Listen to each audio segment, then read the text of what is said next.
खालिस्तानी आतंकी निज्जर के मुद्दे ने कनाडा और भारत के रिश्तों में कड़वाहट घोल दी है और अब अमेरिका भी इस मसले पर एक डबल गेम खेल रहा है। भारत से बेहतर संबंधों के बावजूद यूएस कूटनीतिक चालबाजियां दिखा रहा है। निज्जर पर कनाडा को सबसे पहले इनपुट अमेरिका ने ही फाइव आइज ग्रुप के जरिए दिए थे।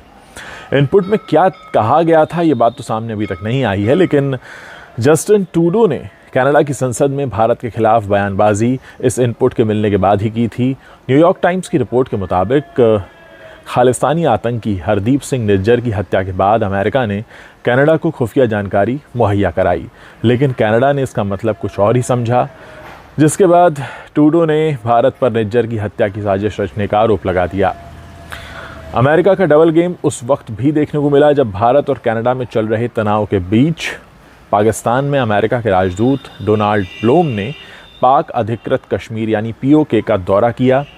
ब्लूम पिछले हफ्ते चुपचाप पीओके के गिलगिट बाल्टिस्तान गए थे। जानकारी सामने आई और विवाद बढ़ा तो भारत में जो अमेरिका के राजदूत हैं एरिक गॉर्सेटी, उन्होंने सफाई दे दी। उन्होंने तर्क दिया कि G20 सम्मेलन जब भारत में हो रहा था उस वक्त इनका एक प्रतिनिधिमंडल बैठक के लिए कश्मीर गया था, यानी एक तरह से उन्होंने कहा कि हिसाब बराबर हो गया है।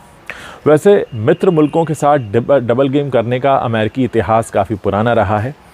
इसका ताज़ा उदाहरण हाल ही में उस वक्त देखने को भी मिला था जब अमेरिका, ब्रिटेन और ऑस्ट्रेलिया ने एक त्रिपक्षीय सिक्योरिटी पार्टनरशिप करने के बाद ऑस्ट्रेलिया को परमाणु ऊर्जा से चलने वाली पनडुब्बियां देने का ऐलान किया था।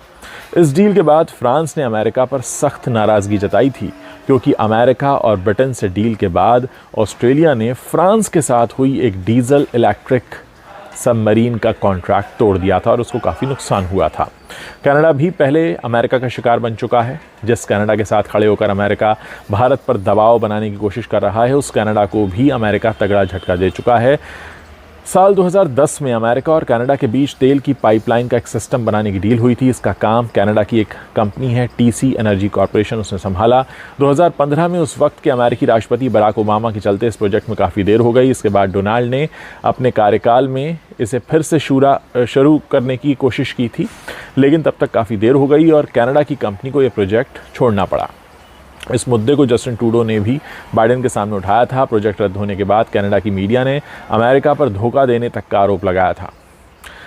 कुछ ऐसा ही मामला वियतनाम में भी हो चुका है। वियतनाम युद्ध के दौरान अमेरिका का डबल गेम उस वक्त देखने को मिला जब अमेरिका ने पहले तो साउथ वियतनाम का समर्थन किया, उसे पैसे के साथ साथ सैन्य मदद भी मुहैया करवाई, लेकिन जैसे जैसे युद्ध आगे बढ़ा उसका अमेरिका पर भी प्रभाव पड़ने लगा। इस जंग के खिलाफ घरेलू विरोध जब बढ़ा, जब घर में ही उनके विरोध बढ़ने लगा अमेरिका के, तो इन्होंने पेरिस में उत्तरी वियतनाम के एक प्रतिनिधिमंडल को बुलाया, उनके साथ मीटिंग की और फिर एक समझौता कर लिया और फिर दोनों पक्षों पर इसे मानने का दबाव बनाया। यानी अमेरिका जब भी वक्त मिलता है, अमेरिका को जब भी मौका पड़ता है, वो अपने हिसाब से चीज़ों को मैनिपुलेट करता है। ये वो वियतनाम में कर चुका है, फ्रांस के साथ कर चुका है और भी कई देशों के साथ कर चुका है।